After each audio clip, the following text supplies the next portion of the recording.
Abbiamo saputo che a causa della legge regionale che ha voluto Zaia, il governatore della Lega, che prevede un unico ospedale ogni 200.000 abitanti, la chiusura di tutti i punti nascita inferiori ai 1.000 nati, noi siamo assolutamente contrari a questa cosa perché Forza Nuova è per la famiglia. Dobbiamo intervenire e fare qualcosa. Nessuno si è mosso, siamo stati i primi a volere questa cosa, i primi a difendere l'ospedale, perché Forza Nuova si impegna per le cose che servono alla gente. Noi non siamo dei demagoghi, noi non siamo dei politicanti, non ci mischiamo con gli altri.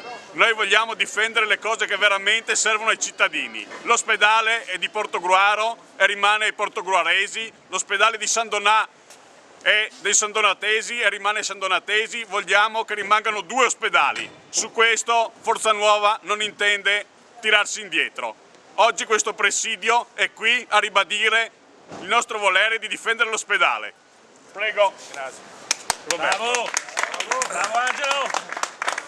Innanzitutto mi congratulo con la sezione di Portogruaro per ciò che ha fatto. Ha sollevato un problema che è il problema chiave qui in questo momento e lo ha reso battaglia della Federazione Provinciale di Venezia di Forza Nuova.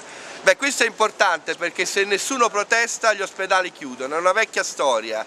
Si dice che si deve razionalizzare la sanità e si dimentica il fatto che la sanità non può fare profitti, non deve fare profitti, ma deve essere a servizio del popolo e a servizio delle persone più deboli. È evidente che nel momento in cui chiudesse l'ospedale di Portogruaro a farne le spese sarebbero le giovani madri, sarebbero gli anziani, sarebbero i più poveri ed è questo qualcosa che noi non possiamo permettere che accada e dobbiamo fare in modo, dobbiamo anche smascherare che le politiche della Regione, le politiche della Lega, che non si capisce, vogliono sostanzialmente chiudere 2 ospedali per farne ex novo un altro. Mi domando di chi sono i terreni dove si andrà a costruire, mi domando per una cosa così assurda dove siano gli interessi che costoro che interessi stanno spingendo, perché non ha nessun senso quello che stanno proponendo. Mentre noi riteniamo che la comunità di questa città, come anche la comunità di San Donà, debba essere difesa a tutti i costi e ci debba essere l'impegno di tutti i cittadini al di là del colore politico. Questo è un fatto fondamentale.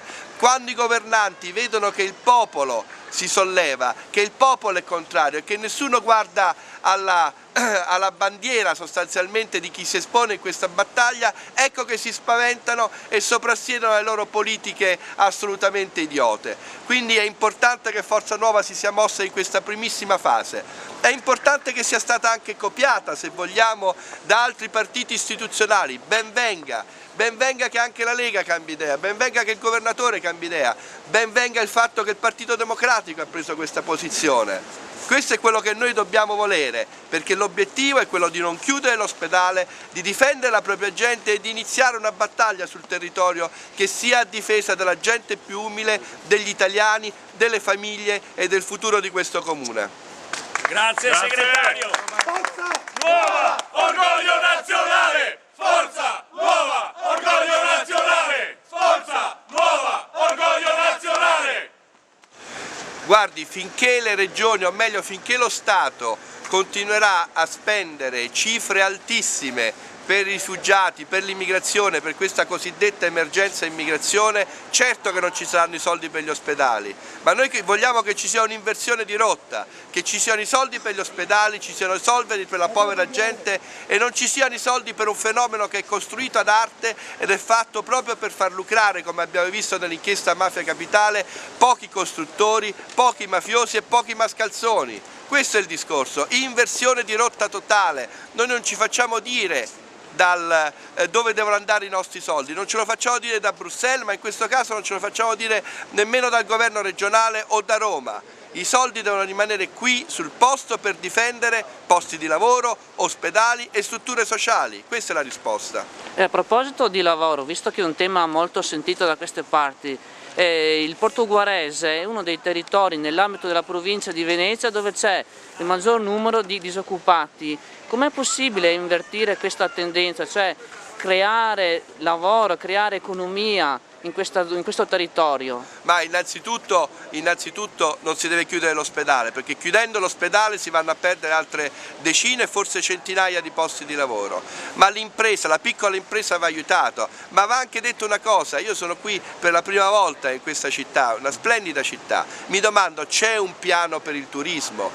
Il nord Europa, il centro Europa amerebbe sapere che c'è un paese come Portogruaro così bello, con dei palazzi, gli edifici così storici e così pregni di cultura e appunto di storia. Pertanto anche il turismo va sviluppato, ma soprattutto anche l'agricoltura qua attorno. Dobbiamo creare il lavoro non con cose artificiali, schemi per l'avviamento, con l'agricoltura, il turismo e la piccola impresa, e assolutamente non chiudere l'ospedale. Lei prima ha accennato alla questione dei profughi, l'altro giorno ne sono arrivati circa 210 qui nel Veneto. I prefetti già alla fine dello scorso anno avevano detto che qui da noi in questa regione spazio non ce n'è più. Finché il popolo non si rivolta saremo costretti a tenerceli, il popolo si deve rivoltare, ci devono essere manifestazioni in ogni zona. Forza Nuova sta organizzando, ovunque c'è un centro profughi, una manifestazione contro questi centri, non contro i profughi, ma contro questi centri. L'organizzazione dei profughi è un qualche cosa che va vista in loco. A proposito della Siria, ci sono dei campi enormi in Giordania e in altri punti, quindi a poche decine di chilometri da dove queste persone sono, che li possono ospitare. Perché devono attraversare il mare, perché devono attraversare tutti questi pericoli e arrivare qui, spendere migliaia di euro con gli scafisti per far fare i profitti a Mafia Capitale? Per far fare i profitti alla Mafia Capitale? Questa è la risposta. Pertanto i profughi devono stare il più vicino possibili alle zone di guerra, anche perché devono essere pronti a tornare appena la pace sarà ristabilita. Non devono venire qui a arricchire e riempire le tasche di scafisti e politici. Ultima domanda, il centrodestra riuscirà a vincere le prossime elezioni comunali a Venezia? Ma io, Forza Nuova presenta il sottoscritto come candidato e noi riteniamo che ci sia un centrodestra in questo momento allo sbaraglio, che non sa che pesci prendere, ma allo stesso tempo c'è una sinistra debole che sceglie un sindaco di facciata come Casson, che rimane legato a quelle logiche di poteri forti veneziani. Anche lì c'è un grandissimo problema, ci sono stati episodi di corruzioni importantissimi ed è Forza Nuova che lì si è fatta sentire, mettendo il dito su quella, o meglio puntando il dito su quella che è una vera consorteria che ha coinvolto uomini di centrodestra e uomini di centrosinistra. Pertanto la nostra è un'opposizione sia a centrodestra che a centrosinistra e per la ripresa dell'orgoglio del popolo veneziano. Questo è direi che è il leitmotiv della mia battaglia elettorale. Perfetto.